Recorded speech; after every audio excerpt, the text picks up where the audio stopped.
Yo, c'est Vega, et bienvenue pour cette petite vidéo sur Digimon. Ça fait longtemps qu'on n'avait pas parlé de Digimon sur la chaîne. C'est un petit moment, je crois que j'en ai pas parlé cette année, du coup l'année 2025. Ce sera la première vidéo sur Digimon, puisque au State of Play, il y a eu une bande-annonce pour le prochain jeu Digimon qui sortira sur PS5 et sur Xbox, je crois, et sur Steam aussi. Et c'est pas n'importe quel type de Digimon, c'est un Digimon Story. Le dernier, c'était Cyber Slash sur il y a 10 ans, sur PS4, etc. Je l'ai pas fait, parce que ça n'a pas été traduit en français, etc. Et j'ai un niveau horrible en anglais, et je sais pas lire le japonais, même si je regarde des animés en VO STFR. Du coup, voilà, j'ai quelques notions en japonais, mais c'est tout. Donc de là à comprendre tout un jeu en japonais, non. Mais en tout cas, ça a l'air sympa. Je vous montre la bande-annonce, et en même temps, je vais vous lire ce qui a été écrit sur un site, donc les numériques.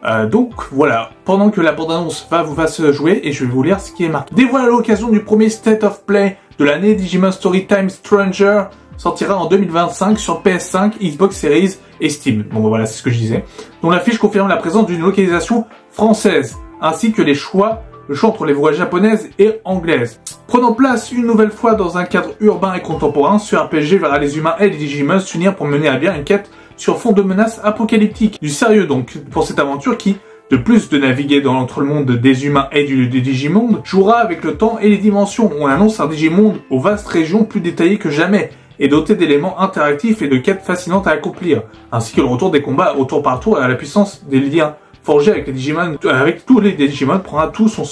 Voilà, donc déjà, il y a cette partie-là, bah ça donne envie. En vrai, quand tu lis un communiqué pareil, tu dis, bon, ça peut être sympa. Déjà, j'avais fait Digimon World Next Order, moi j'avais bien aimé. Mais là, c'est pas un Digimon World, mais c'est un Digimon Story. Mais donc, il faudrait que je regarde quelques vidéos en mode Digimon Story pour voir à peu près si c'est pas un peu dans la même vibe que Digimon World Next Order. Mais apparemment, ça peut être sympa. Et c'est pas tout.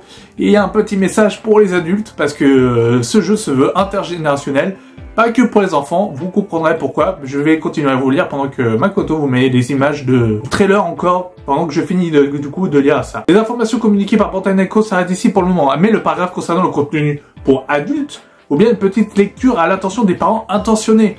Des mégots de cigarettes usagés peuvent être vus sur le sol dans certaines cartes du jeu, et des paquets de cigarettes peuvent être aperçus sur les étagères derrière certains employés de supérettes, mais ils ne peuvent jamais être achetés par les joueurs. L'alcool est fréquemment mentionné et visible en arrière-plan dans certains lieux. Un Digimon est décrit comme un alcoolique qui boit constamment, à même un tonneau de vin. Il y a un cas où un personnage se suicide. Certains Digimon féminins portent des tenues, les révélatrices, qui exposent une grande partie de leur poitrine. Des jurons tels que Screw, Den, Hell, Piste et Screw peuvent être entendus tout au long du jeu. Voilà, c'est du Digimon pour... pas forcément... C'est du Digimon, quoi. Digimon n'a pas été fait que pour les enfants. Pour moi, c'est une licence pour adultes et enfants en même temps. Bon, là, s'il y a des personnages qui peuvent les tuer, etc., bon, bah, les ados... Bon, les ados, ça gère pas, les mégots, etc., c'est un peu omniprésent. Imaginez que les parents, ils fument, etc., bon, bon, si ça fait, bon, l'apologie en disant c'est cool de fumer, non. Par contre, les personnages qui se suicident, c'est chaud. Ça fait penser à Life is Strange, par exemple, mais c'est vrai que c'est assez chaud à aborder ce genre de sujet. C'est vrai que Digimon le fera bien, mais ça arrive. Digimon fait pas mal de choses matures et y arrive avec brio. Donc je ne m'en fais pas pour ça, et donc je pense que ça va être très sympa comme jeu vidéo. Et j'ai hâte. Je vous ferai une review du jeu quand il sortira, soit Red and Blue, soit qui est sur ma chaîne Red and Blue Gaming pour mes chroniques de jeux vidéo. Red and Blue Series, pardon. Le lien en description. Et si j'oublie pas de mettre le lien en description. Et bien sûr, du coup, je ferai une petite review ici pour dire ce que j'en ai pensé, etc. Si je fais pas de Red and Blue. En tout cas, n'hésitez pas à regarder les Red and Blue, c'est toujours cool. Donc voilà, petite vidéo actu sur Digimon. Donc n'hésitez pas à me dire ce que vous en pensez, est-ce que vous êtes hype ou non. En tout cas moi je le suis, donc nouveau Digimon Story en vue, à voir quand est-ce que ça va sortir, puisqu'il y a toujours le mastodonte GTA 6 qui va sortir.